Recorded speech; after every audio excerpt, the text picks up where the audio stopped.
नमस्कार, मी प्रभाकर लोंढे, खडतर प्रवास वर्तमानपत्राचा तथा खडतर प्रवास यूट्यूब चॅनेलचा मुख्य संपादक।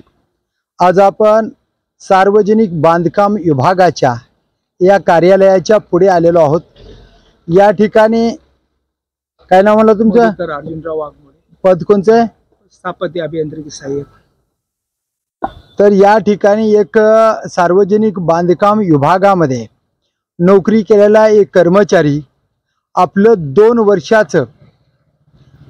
वर्षाचं जे पगारातलं बिल आहे अर्धवट राहिलेलं ते बिल 74,423 रुपये अद्याप मिळाले नसल्यामुळे या ठिकाणी उपोषणाला बसलेले आहेत।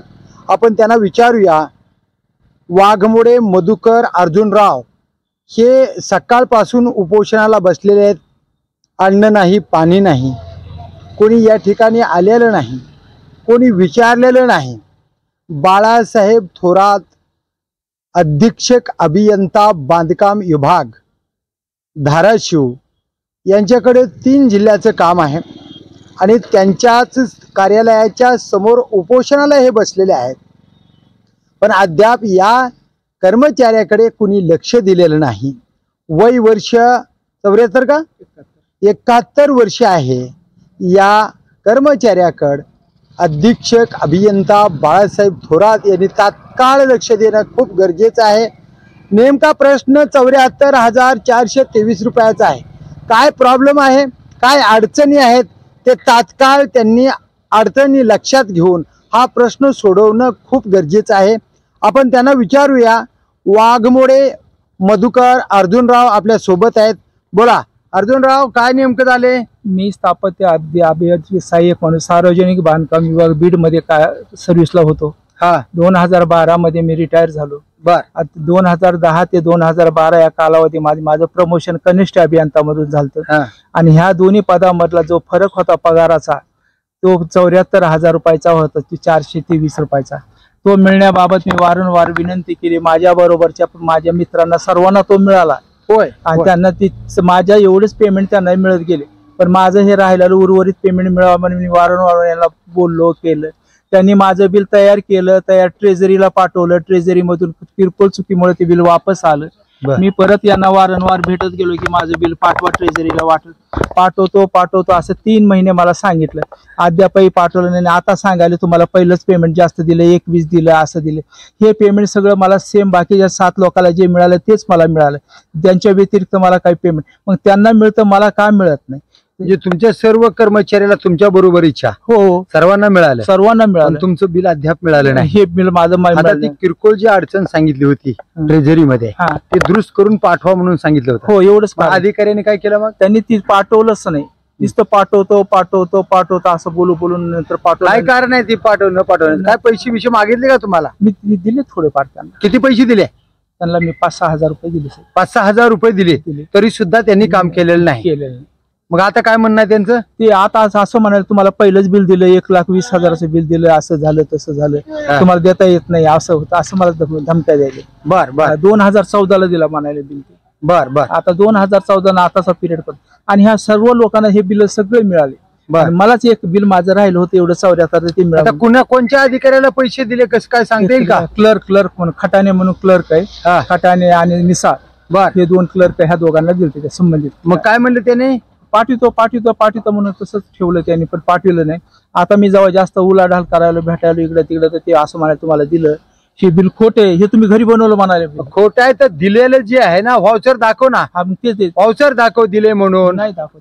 मग नाही दाखवत, मग दिले कशावरून? तर माझं म्हणणं 74,000चा विषय, मला तुम्ही चेक नंबर द्या, व्हाउचर नंबर द्या, काहीतरी दाखवा। ते सोडतो दुसरंच दाखव, माझ्या सह्या घेतलेल्या दाखवा म्हणावं।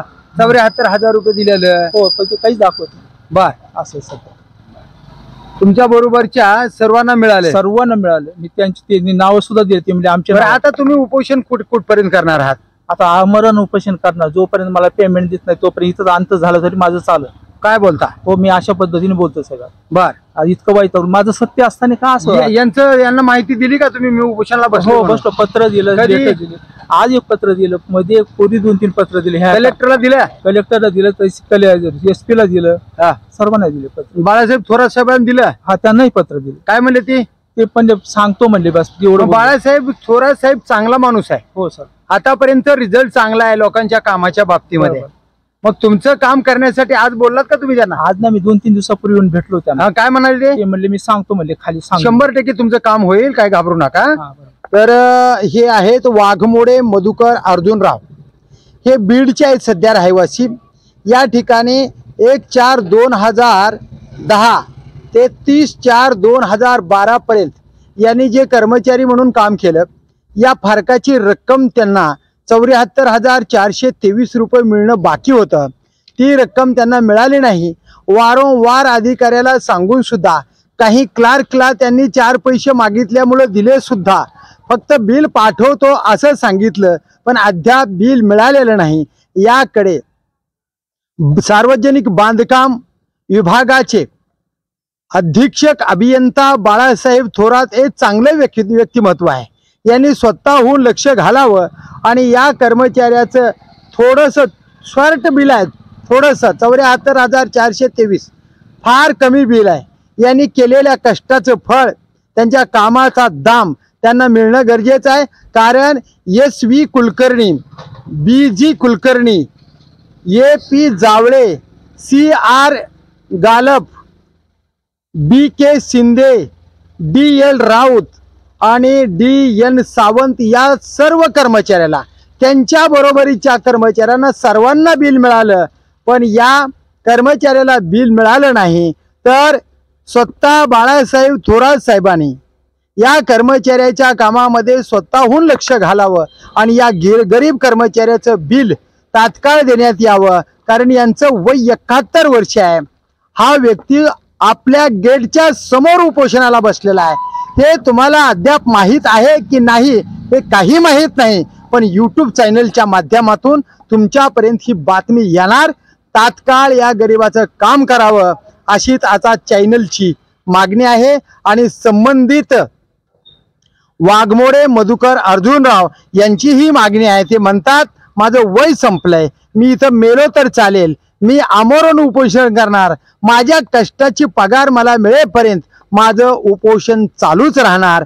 याकडे बाळासाहेब थोरात साहेबांनी स्वतःहून जातीनं लक्ष घालावं आणि हे उपोषण सोडून या गरिबाला न्याय द्यावा, एवढीच वाघमोडे मधुकर अर्जुनरावांची मागणी आहे. तर बघूया थोरात साहेब या प्रकरणाकडे कसं पाहतील ती येणाऱ्या काळातच. मी प्रभाकर लोंढे, खडतर प्रवास YouTube चॅनलचा मुख्य संपादक. या चॅनेलला सबस्क्राईब करा, शेअर करा, लाईक करा, बेल आयकॉनचं बटन दाबा आणि असेच वेगवेगळे व्हिडिओ, समाजहिताचे व्हिडिओ पाहण्यासाठी खडतर प्रवास YouTube चॅनल सबस्क्राईब करा. धन्यवाद. धाराशिवकर. जय हिंद, जय महाराष्ट्र.